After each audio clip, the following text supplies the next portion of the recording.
A few years ago, rummaging through things my grandmother left behind, I found an unusual photo. To give you a little history, my grandmother lived in Roswell, New Mexico, and worked at the Walker Army Air Force Base in Roswell during World War II. She taught soldiers to sew. She sewed the cover for the first atom bomb, and to my understanding, Roswell was the only place in the United States where the atom bomb was kept at that time. She apparently had some degree of security clearance because she was there during the Alien Autopsy.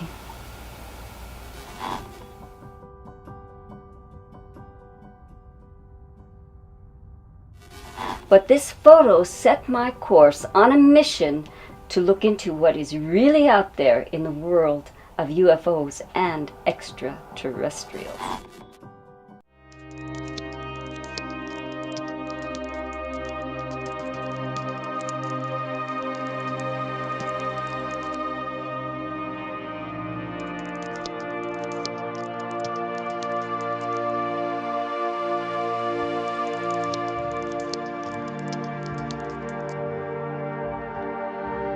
I am walked in.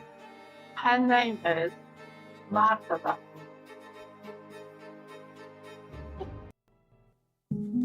We are in the hamlet of Pine Bush, New York.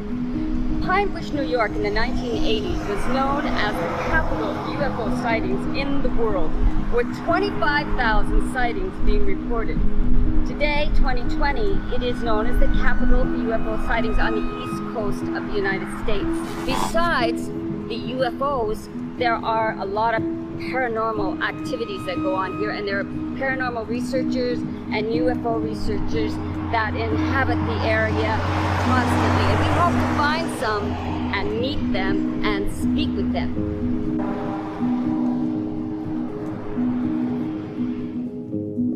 My name is Brian Bowden. I'm going to be doing the presentation in the CE5 tonight. Come ahead. Sorry, no, that's our fault. Not a problem. Hi, I'm Joan Otlich, and I'm with cameraman in Pine Bush at the CE5, which I believe stands for Close Encounters. This is October 9th, 2020, and we hope to show you live.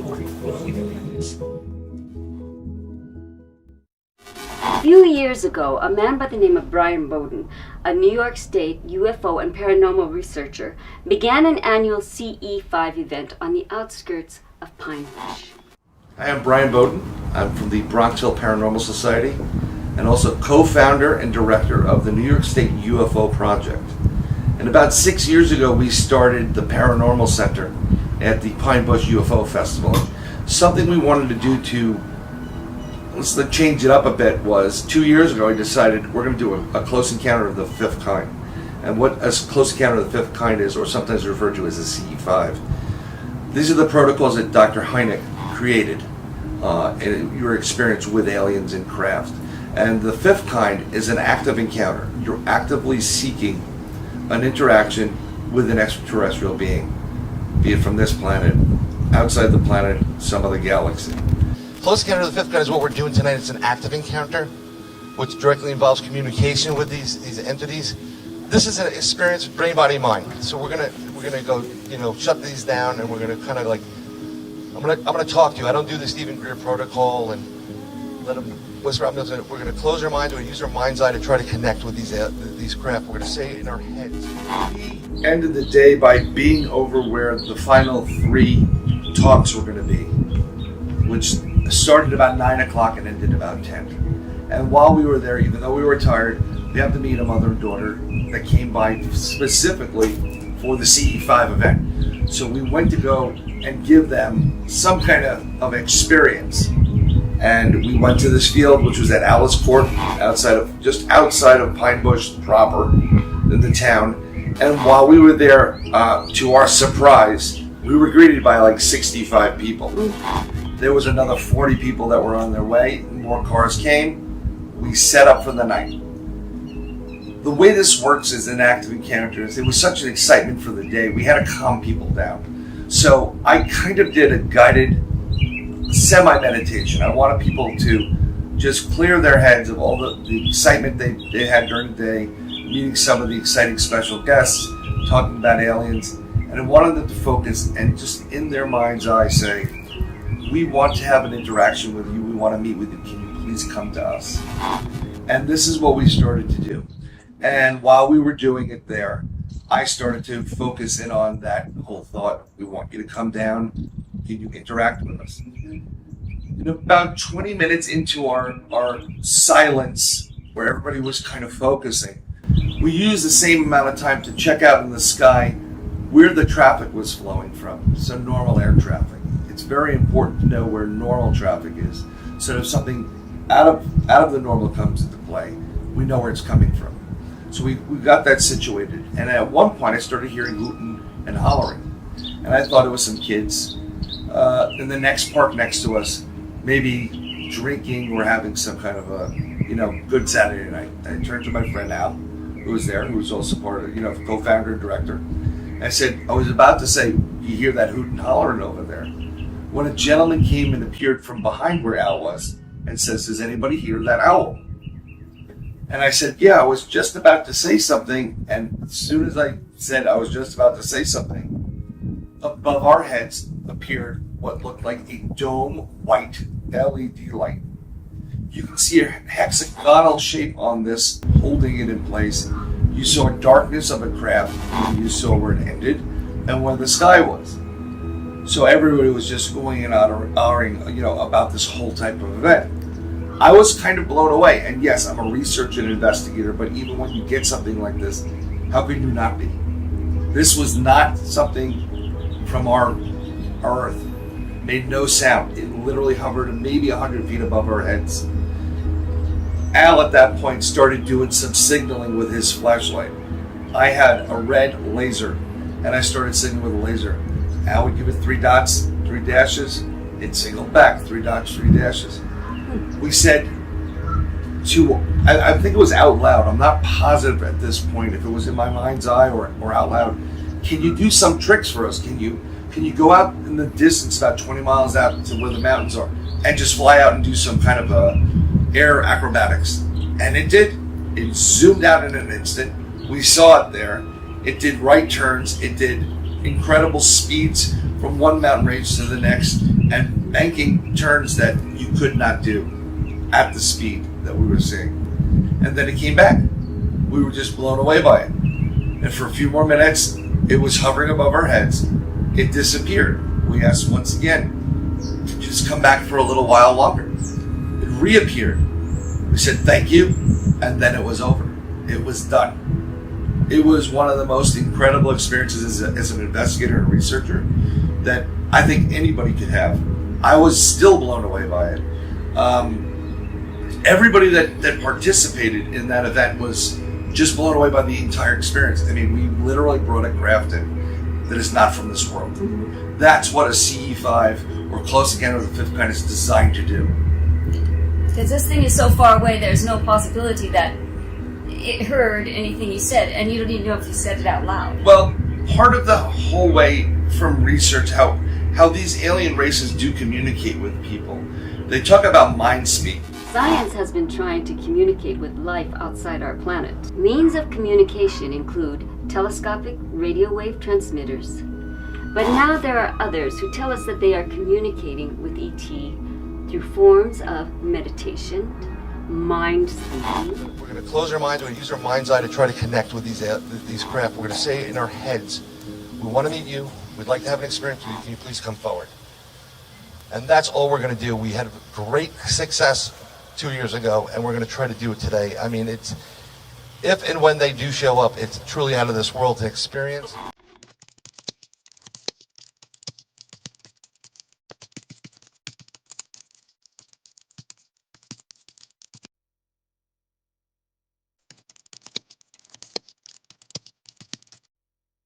I have lots of communication. Lots of communication. Whom are you communicating with? Well, different, species, or if you want to call it that, the different, groups. My main, I don't want to say main. basically Pleiades. The Pleiades are the ones I connect strongest with because they are the most involved with my life. People together collected 100 people that were witnesses to this event collectively wanted this to happen. And when you hear that kind of call, you have to respond. Something we did a couple of weeks ago, due to the COVID, we had to postpone our CE5 for 2020 for a couple of weeks. But we went to Pine Bush on a Friday night, I think it was the 9th of October, and we conducted a CE5. There was 58 people there. And it wasn't a craft like a physical craft like we had before, where you see this huge dome, which is like 30 feet in diameter. These were anomalies in the sky that started off as 3 dots and looks like stars together.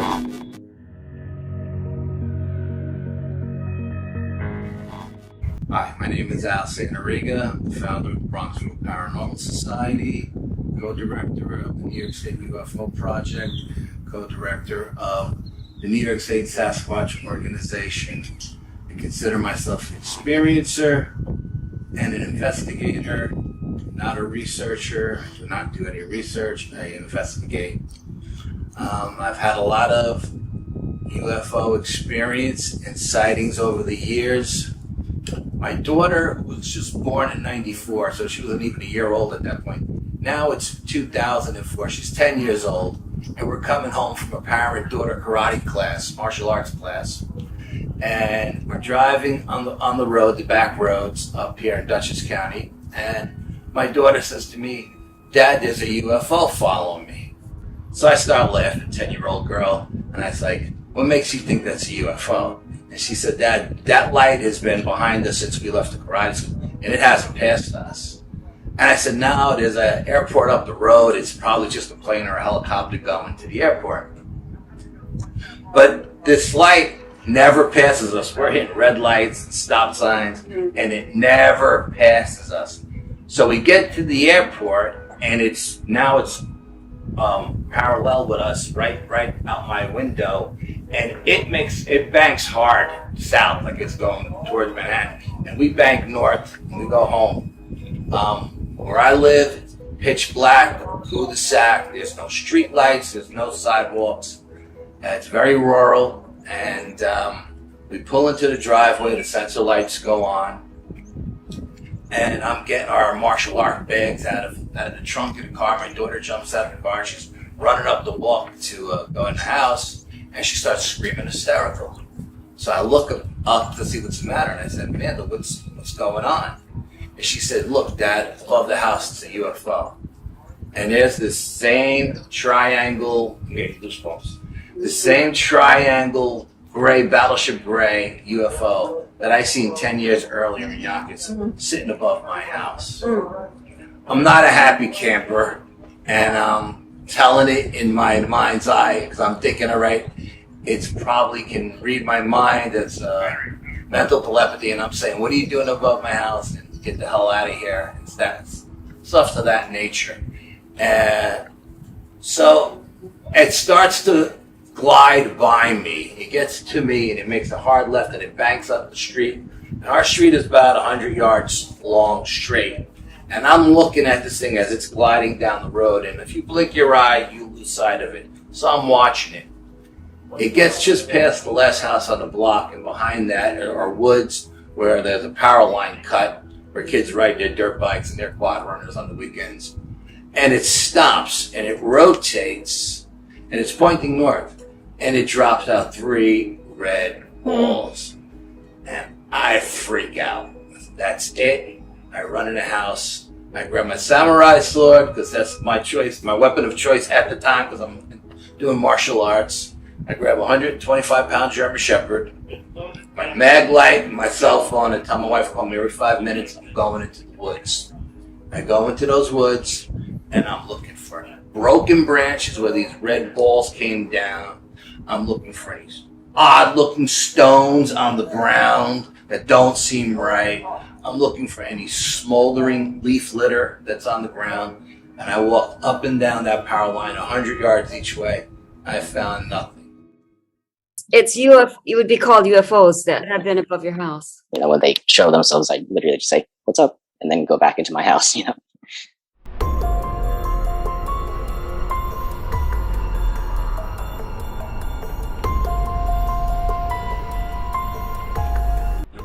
I'm driving home on, I living in Bridgeport, Connecticut at the time.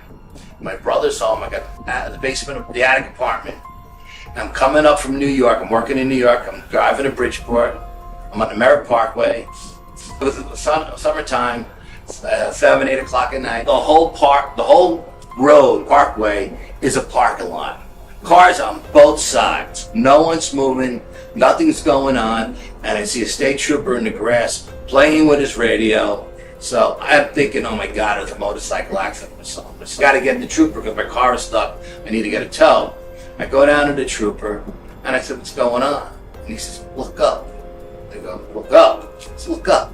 And I look up, and there above the parkway is a craft that I would describe as a mothership, the size of the Roman Colosseum, with arches like little windows. And I'm looking in the little windows to see if I can see anybody looking out. And everybody is out of their cars. Everybody's looking up, but nobody's running around like a chicken went out of head. Nobody's going crazy. So I turn to the cop and I say, oh, what do you think it is? And he looks at me with this crazy look and he says, what do you think it is? You know, and I said, looks like a UFO to me, you know? Okay. Now I get home and I burst through the door looking for my mother, tell my brother what's going on. He's just coming home. He was upstairs painting my apartment, listening to a show called Tiny Merkel on the radio, when the same craft was seen over Bridgeport. And it was going towards our house. So my brother jumped in his car and he went to the highest point, which was some Catholic school up on a hill. I forgot what school it was called. And he went up there waiting for this craft to come by because he was going to get the smoking gun photograph of it. But at some point, it banked left and it went south towards New York, where I just happened to be coming north. And it came right down my way. And he was like, I can't believe it. My brother wrote a book, he put that story in his book. And when he went to verify that information with the radio station, they said it never happened and they had no recordings of it. They do that a lot. Yeah. What's the name of this book? Frank Santariga, Paranormal Family and Friends. Yeah, and that was crazy. A mothership. I mean, there was no wind. And any of these, and all of these experiences, when I tell you, there's no wind, there's no sound, there's no contrails, and when it leaves, when that getting back to the mothership, at one point, it jumps like 1,000 feet. It goes big up in the air. As soon as it does that, the cop's radio works. He calls the station and says, send 2 jets from Bridgeport Air National Guard. We got a UFO over the parkway. Scramble 2 jets. They say, okay. They scramble 2 jets from Bridgeport Air National Guard. Now the jets get up in the air. They're talking to the cop. I'm eavesdropping, listening into the conversation. And they say, well, we don't have anything on radar and we can see for miles. We don't see anything. And the cop is like, I'm telling you, it's in between this one exit and this exit. And then they say, okay, we'll be there in 30 seconds, whatever. As soon as they said that, this thing went straight up in a blink of an eye and was gone. These 2 F-15 jets, I guess they were, come roaring down the parkway, barely above the trees. The trees blowing, leaves are flying, the ground shaking. Felt like the end of the world. A lot that's come out from Roswell, and because of Roswell and people's interest in Roswell, more and more people take the idea, the concept of unidentified flying objects, or the new buzz phrase, aerial phenomena. It would be very strange. Most people would kind of balk at, like, really? They're talking about aliens? Well, yes. The president and people that are significant in power are advised on a lot of things that affect national security as well as life. Aliens being one of them. Whether you believe it or not, when you let people know that, you know, the president was briefed on aliens, they're like, they look at you strange, but it's a threat. It's a possible threat, but it may not be a threat. See, we don't know. Nothing has landed just yet that I'm aware of. And a lot of the stuff, even what I just mentioned about Roswell, having an interaction and an agreement with certain alien races, it's technically hearsay. It's supposedly in documentation, but no one's coming forth with it. That's what people are looking for. They're looking for something called disclosure. Now, in my opinion, 1952, when a lot of these UFOs flew over Washington, D.C., and there's sightings everywhere, the news media ran a big story nationwide. People say that's disclosure, but I beg to differ. I think disclosure happened in 1977 with the release of Close Encounters of the Third Kind, where in that movie you see this exchange of humans for aliens, and we get back some of these people that went missing, like over the Bermuda Triangle, or people that have been abducted.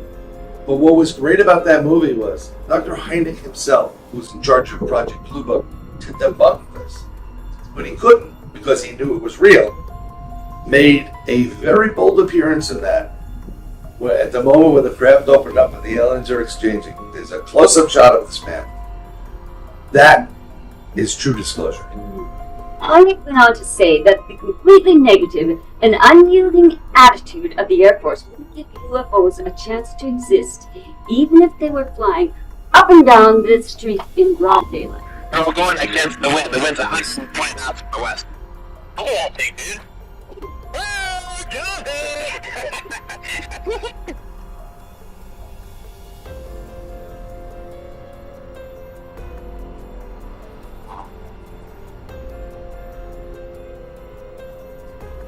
In our group, for paranormal purposes, when we go on an investigation, we have a psychic, and she's out in Arkansas. And before we go on an investigation, we have everybody scanned in red, because there's a safety protocol we have to keep in place, not only for members of our team, but also anybody that wants to join us. There are some people that are just don't have the fortitude to be in a certain type of experience without having a negative effect coming. And our psychic will read these individuals and say, yep, they can come. No, this one's going to be a problem. And we tell people straight up, if we're inviting you to someplace and we tell you at the last minute even, you're not going, you're not going. It's for your safety, it's for our safety. It could be anything. It could be a fight you had early in that morning. That little window of opportunity is terrible. So that's why we use psychics. Well, the Hudson Valley is just a hot spot for paranormal. When the Dutch settled Dutchess County, they named it the Devil's Playground. That was their name for it because there was the paranormal activity was through the roof. They were terrified of Dutchess County. And there were other chambers where we felt that we went into, like, was going to this one chamber. It was a weird chamber. It had a small entrance, like 3 feet high.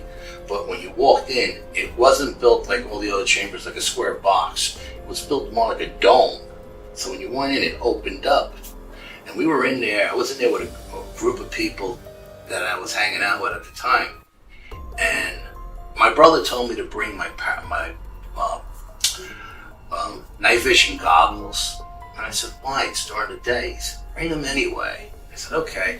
And we went in there, and before we even got next to the chamber, I was getting a really bad vibe.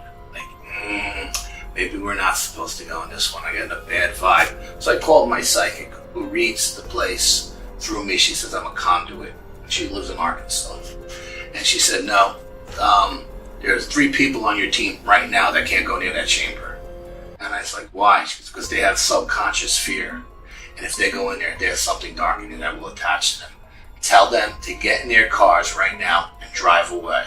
And meet you at a different chamber, a different location, because they can't, she goes, they can't even be in the woods, because whatever in that chamber is not attached to the chamber, it's attached to the land. So I was like, okay. She said, but you're okay. You can go in there with the people that you're there with, you know. So we went in, and of course, we always protect before we do anything. We always say a white prayer, and we protect ourselves with sage and salt and everything. You know, whether we're going in the woods for a hike or we're going into stuff like this. And we went in there and we looked and we looked and we looked, and it had a really dark vibe to it. And I put the night vision goggles on, and there on the wall was an image of the face of the devil himself. And you couldn't see it with your naked eye. We put cameras on it, we put lights on it, we took pictures from every angle. At the time I didn't have a night vision camera. And we couldn't get it to come out in any way, shape, or form with the cameras. But everybody took a turn looking at it with the night vision goggles, and it was there plain as day as the night vision goggles. And your mother, they have a bit of special abilities, he calls it like a feeling or a gut knowledge, something like that, of things. And your mother had paranormal activities happen to her. Right, yeah. I don't have any kind of that ability. So I'll just say I don't have any kind of ability like that. But Al seems to have. I mean, he's aware of things around him that I'm not aware when I'm with him. He has these feelings, like you say. People in the field that I'm intuitive and I'm sensitive, but I always say it's just I've always had gut feelings. My mother was working at the time in a dress factory, and she was making some dresses. And she had an uneasy feeling that day going to work. She had a headache and everything. And when she gets this feeling, she always seems to associate that with something's going to happen. Mm-hmm. So, but she still went to work that day. And as she was working, she's getting closer to lunchtime. She's getting worse. The feeling was getting worse. She went to grab out of her bin some material that she was working with to make the dress. She looked, and she saw the face of my cousin Adrian. My cousin Adrian, she was about, I believe she was like 23, 24 years old. But she saw her face with her eyes closed, dressed like in a formal gown.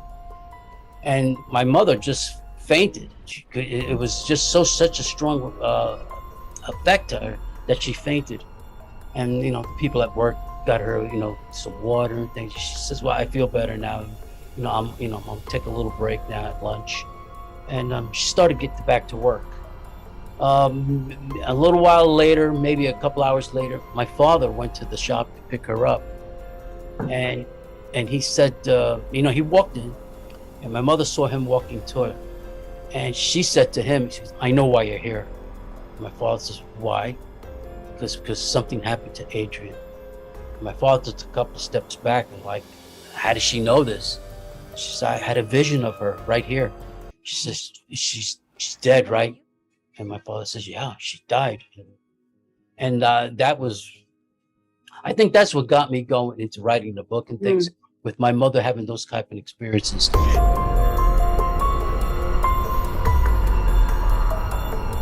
I would go from the ships through the Temple of the Sun, and I would relay to the priest in the cavern inside the Temple of the Sun.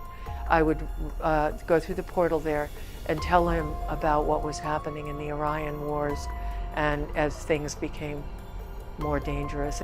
In this area alone, we have these stone chambers that I think personally may be portals.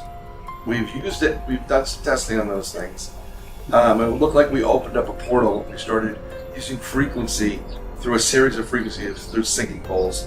And in one of our research, I remember saying to Al, I'm like, I think we opened a portal because this purple mist started forming around this area. And so maybe we have a vortex or a portal or a superhighway for beings not from this earth. And I think you get it in this area. This is why Pine Bush is so important. What I was told was that the whole Hudson Valley was a portal. Portal. The whole Hudson, and things come in and out all the time. Yeah. Is that what the significance of the crystal? That being a portal makes it a portal? Well, I guess because of the way the crystal vibrates, the energy that it lets off. I mean, and apparently there are a lot of silver mines and iron ore mines and quartz crystal mines in the Hudson Valley that are no longer in operation, but they're still there, So this stuff is still in the earth. So if it's vibrating at a higher frequency, it's generating this energy up into the atmosphere, and it's creating a portal. I have a lot of experiences on the Parkway. There's different parts of the Parkway where I have different experiences. The further north I come, the more cryptid stuff I run into, you know, whether it be Dogman or Bigfoot. And the further south I go, it's more UFO related. You know, there's certain areas that have these ancient stone chambers in them, and nobody knows who's built these chambers. You know, the Native Americans say it wasn't them, because the Native Americans in this area didn't work with stone. Just in the Southwest, we worked with stone. My team psychic says they were built thousands and thousands of years ago, she said, by white men in robes. She said she don't know who they were, but I know I've gone into these chambers, and in one of the chambers, which is built on a Native American site, it's called Nina Mountain, the Nina Mountain Chamber. I was in there alone one time doing an investigation, and I was walking around, and I felt a hand touch me on my arm. It was a small hand, like a woman's hand. It was warm, and it grabbed my arm. And the minute it touched me, the image I seen in my mind's eye was a young Native American girl. Invited to a symposium about a year or two ago, and I was lucky enough to sit next to a world-renowned psychic. Like, I can't say their name because I don't have their permission to, but while I sat there next to this person, I started to pick their brain. And to my surprise, they were very, very friendly and down to earth, nicest person in the world, you know. And considering I was a nobody and they were world renowned, you know. And they told me that all the creatures that we consider to be cryptids, Bigfoot, Dogman, Lizard Man, Mothman, all these kind of creatures, that the rake, she said, all of these creatures are from different dimensions. They're dimensional. They come out of different dimensions, and they're not. They exist on two different dimensions here, and then where they came from, and they were able to go in and out of these portals as they will, and that's why you never find a body or anything like that. And they went on to explain to me that the Native Americans always believed that these creatures, especially the Dogman and the Bigfoot, lived in two worlds. Their verbal history of these creatures were creatures that they thought they were supernatural. They lived in two worlds, our world and their world. They were able to go in and out of. And after I sat down with that person and picked their brain, at the end of the night, I walked away saying, okay, that makes a lot of sense to me.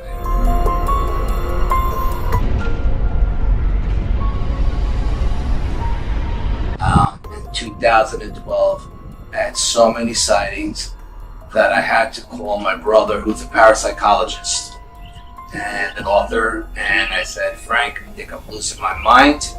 Every night I'm seeing a different shaped craft in the sky. And he said, no, you don't lose your mind. And you need to find a group of like-minded people and talk about it, so you don't make yourself crazy. And I did. I found a group. That's where I met Brian, and I discussed it. And it was, everybody kind of said it was okay. I wasn't nuts. I said, okay, that's good. We deal with a lot of cases. A lot of people have discovered the New York City UFO project. It was initially designed because, for some reason, people in the paranormal community, you can't do paranormal and UFOs and research cryptids and what have you. They don't like it. So we started this group for two reasons. One, to just not get harassed by people like, oh, but you're a paranormal group. We're a research group. Research, investigations, boots on the ground. We're there to help people, and that's what we try to do. But with the New York City UFO project, we've been fortunate enough to do 2 live meetings a month up until the COVID happened. We do one at Yonkers, New York, for the New York City tri-state area, and we did one up here in like the Red Hook area, just a little bit upstate New York. New York's a pretty big state, but we try to get people to come to them. The reason why we have these live meetings is to discuss what's going on in UFOs, not only from our perspective, but other people's information, any new sightings. But we're putting together a forum where people who are having these experiences, people who are seeing a UFO in a craft, people who have a gray alien appear in their room or an abduction and they're scared and they don't know what to do about this.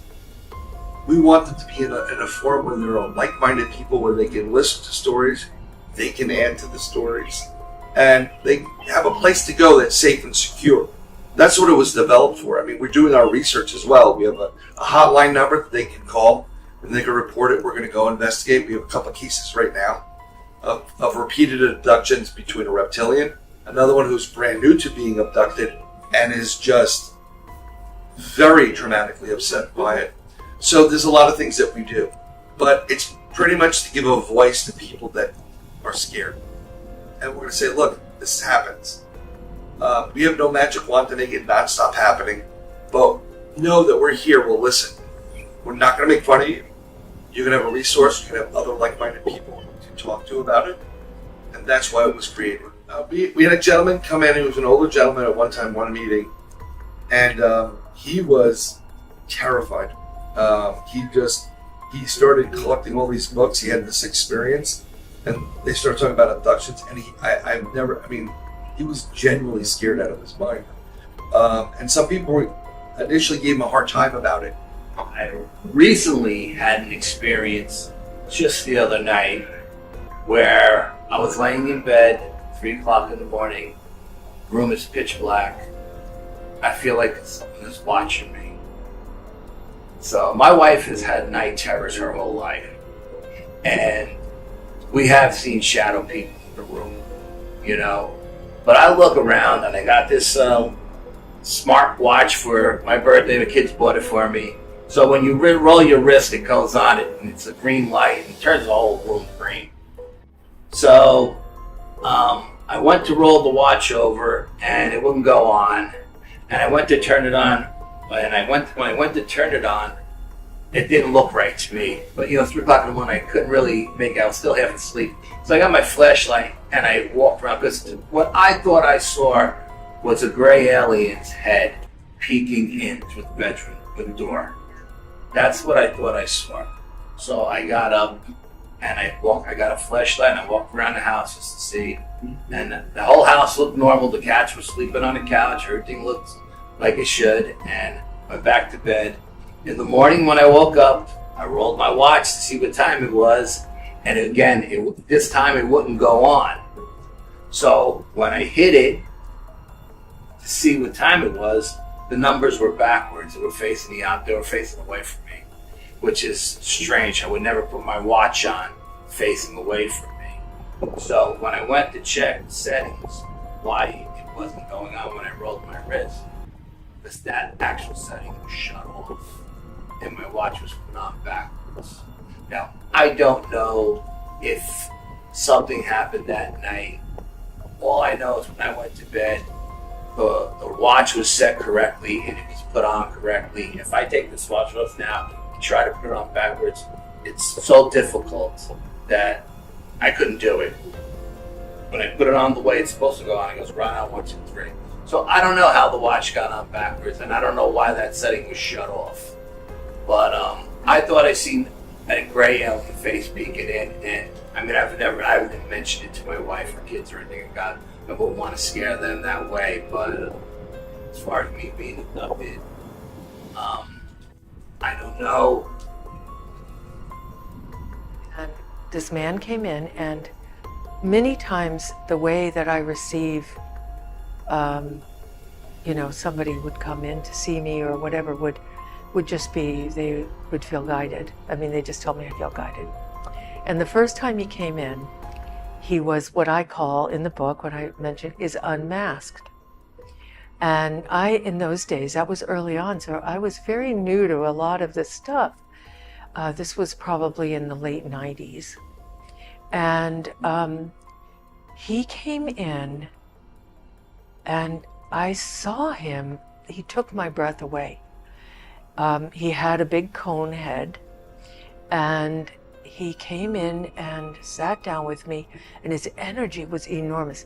His energy was so enormous that it frightened me. I mean, it just overwhelmed me. I was like, that. And he said, I've been guided to come with you because you're one of the few people that I've been told would be able to help me and understand. I am the reincarnation of the Pharaoh Akhenaten, and I need to work with you. And I agreed. And what was interesting is when he came back the second time, he was absolutely 100% human. He had no large energy signature. He had no large head. You would not have looked twice at him on the street. He was as ordinary as could be.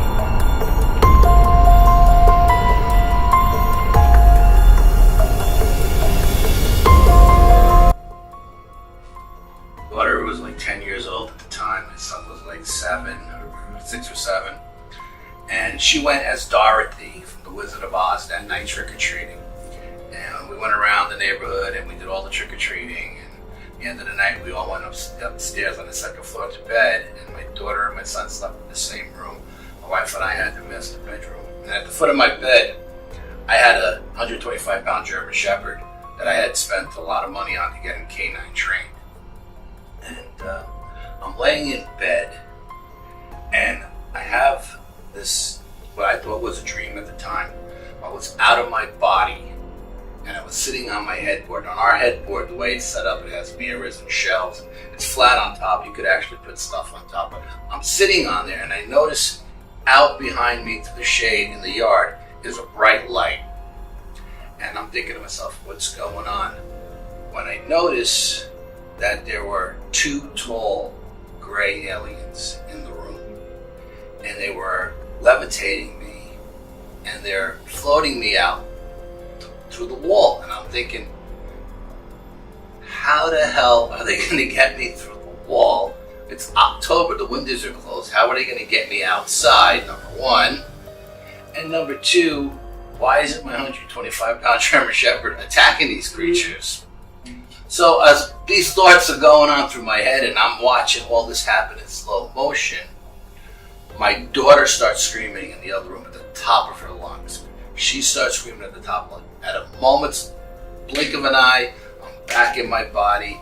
The 2 gray aliens are gone, and the dog jumps up. My wife jumps up. The dog heads to the kids' rooms. My wife is in there. I come in last, and my daughter has got my son, her arms wrapped around his legs, holding him down on the bed. My son doesn't know what's going on. He's crying because he doesn't know what's going on. And I said to my daughter, what's going on? And she said, Dorothy was here, and she was taking my son out to the light in the yard. And I'm like, that doesn't make any sense. Why would Dorothy, I'm thinking she had a dream, you know, why would Dorothy, she's good, she's not the evil witch of the West, you know? And she says, no, Daddy, Dorothy was in the room, and she was taking my son out to the light, and I was holding him down, and I was telling her, you can't take my brother, you can't take my brother, and you know, and my son at the time was sleeping through the whole process. And so we calmed everybody down. I looked out the backyard, there was no light out there, and everybody went to bed. The next morning, everybody got up, the kids got up early to eat their Halloween candy, and I said to my wife, I said, did that really happen last night? Or was I dreaming? And she said, no, it really happened. You know, your daughter had a bad dream or whatever. Now, she doesn't know what I was experiencing before that because I never told her. If it wasn't for the experience that my daughter had in the next room over, I would have thought that whole experience was a dream. But the kids kind of validated to me that, you know, there was something going on that night. And apparently they weren't after her. They were after my son and myself. And they were tall grays, 4 or 5 feet tall, skinny grays. Years go by, I don't know, maybe another 5, 6 years go by, and my daughter had our master bedroom. My son stayed in his room, and we had moved downstairs into the spare room. And I was getting ready to get total knee replacements of both of my knees. And I was laying in bed, and in the middle of the night, again, the dog is sleeping at the foot of the bed, and at the middle of the night, I seen a bright light come in through the bedroom window. Even though we had the blackout shades on and everything, this light came through and lit up the whole room. And I woke up, didn't have an outer body experience at this point. I was still in my body, and I was just laying there, and there were two small gray aliens in the bedroom. One at the foot of the bed, one on my side of the bed. And again, I couldn't understand why the dog didn't wake up. My wife slept through everything. She was sleeping. I'm sitting there and I'm looking at them. And as they get closer to me, they're going like this over my knees. And I'm thinking, oh, wow, maybe they're going to heal me and I won't have to go for these surgeries, these 2 total knee replacements, which is, surgery is a nightmare. And what you have to do afterward is even worse. And I thought maybe they were going to heal me, and they were going like this over my body. And I don't know if they were trying to levitate me or if they were trying to heal me. I'm not really sure. But at one point, one of them started getting closer to me. And I said to myself in my head, and I said, I wonder if they can hear my thoughts. And I looked at them, and they just ignored me. And then I said, this guy's a pretty scrawny little guy, you know? I'm a pretty big guy. He gets a little bit closer. I'm going to grab him, and I want to see if he can make me let him go. And when that thought popped into my head, they both stepped back and went, ooh, like this. They put their hands up, doing ooh, like this. And then they blinked out, and they were gone. And I got up, and I searched the house, and went out the back door to see if there was anything in the backyard, lights or anything, didn't see anything. Thought it was a dream. Honest to God, I thought it was a dream. But then I started thinking back what happened years before on that Halloween with my son and my daughter. And I don't know if this was another visitation from a different group of grays. But these guys were small. These guys were puny compared to the other guys. We are here all alone, or so we think we are. And actually, this is where the CE5 event happens, the Close Encounters of the Fifth Kind, which is to communicate. And we're going to show you how it's done. Actually, there's a little meditation verse, something like the order of a prayer, but it's an invitation. And they don't say it out loud. They do a form of transcendental meditation. And with that, they shoot their lasers high into the sky. Quietly, internally are calling to the UFOs, to the extraterrestrials. Show yourself to us, we are your friend. We're gonna try, see what happens. Say to me, prepare yourself, you are to become the voice of interplanetary parliament. A channel for the transmission of messages from cosmic intelligence. Yes, that's right.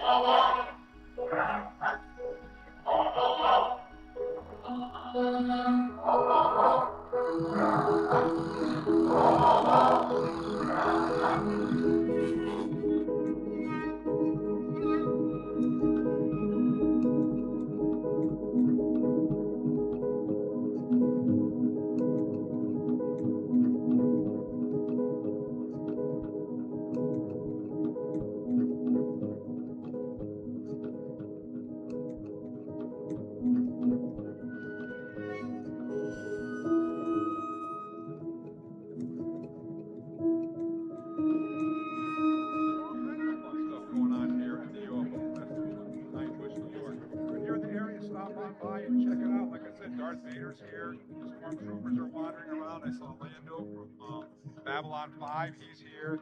There's all kinds of stuff going on. Today